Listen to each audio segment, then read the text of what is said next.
je viens vous voir parce que j'ai trouvé la perle rare. On en discutait le mois dernier et cette fois, je pense que j'ai trouvé en Californie. En Californie. 120 000 $, une pépite la baraque. Piscine, palmiers, des petits cactus et tout. Enfin, franchement, avec une rentabilité, je crois, de 22-23%, un truc qu'on ne trouvera jamais ici, quoi. Et vous avez été la voir cette maison? Ah, j'ai trouvé sur internet et tout, mais je pense que je vais aller la voir, c'est sûr, quoi. Donc voilà, avec votre expérience, je me suis dit, il va me dire c'est 22% de rentabilité, comment il a fait. Ah, il est au taquet, 22%, quoi. oui, 22%, ça fait rêver. Sur le papier, ça fait rêver en tout cas. C'est des chiffres qui font rêver. Mais le problème, c'est qu'il y a les papiers et il y a la réalité. Alors, je ne veux pas dire par là, je ne remets pas en question les 22% de rentabilité que vous pouvez avoir là-bas. Ça, je ne le remets pas en question.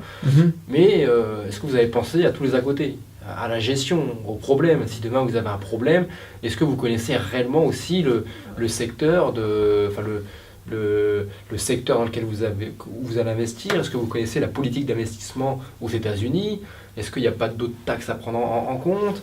Si demain vous avez un gros souci, comment vous allez parer à tous ces soucis? Si demain, parce que l'immobilier, c'est pas investir et gagner. Si demain votre investissement, votre maison, elle est squattée, où il y a des gros travaux, de gros problèmes, les changements de locataires, vous avez pensé à tout ça, à tous les changements de locataires, au turnover locatif. Enfin, 22%, c'est bien beau sur le papier, mais ça risque de vous créer peut-être des soucis. Essayez de voir tous les aspects aussi négatifs. Là, vous êtes en train de me parler de l'aspect négatif en chiffres, 22-23%, mais essayez de voir à côté tous les aspects négatifs que vous allez rencontrer en investissant à l'étranger, toutes les barrières que vous allez avoir. Moi, je vous dis attention, vous avez encore jamais investi à l'étranger, vous avez même déjà jamais investi encore en France. Moi, je serais vous, je dirais prudence. L'immobilier, j'avais pas pensé à ça. L'immobilier, ça s'apprend.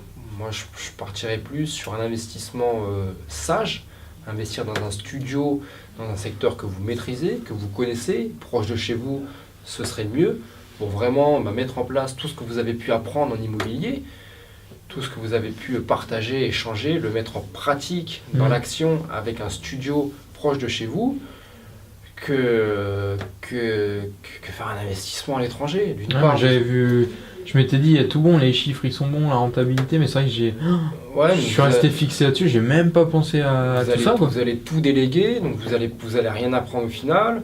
Et en cas de problème... Voilà, je redescends de mon piédestal, là, ça m'a... En cas de problème, on fait quoi?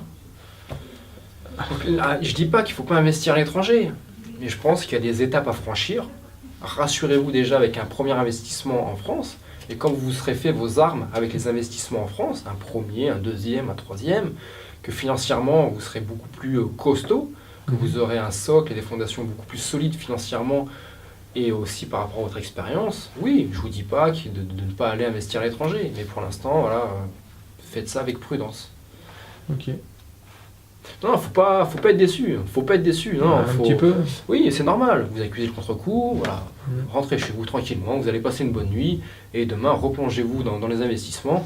Mais remotivez-vous en cherchant le même bien en France. Voilà. Fixez-vous un nouveau challenge. Les 22% que vous avez trouvés aux États-Unis, fixez-vous un challenge de trouver ça près de chez vous. Okay. Et si ce challenge, vous le fixez, vous le trouverez.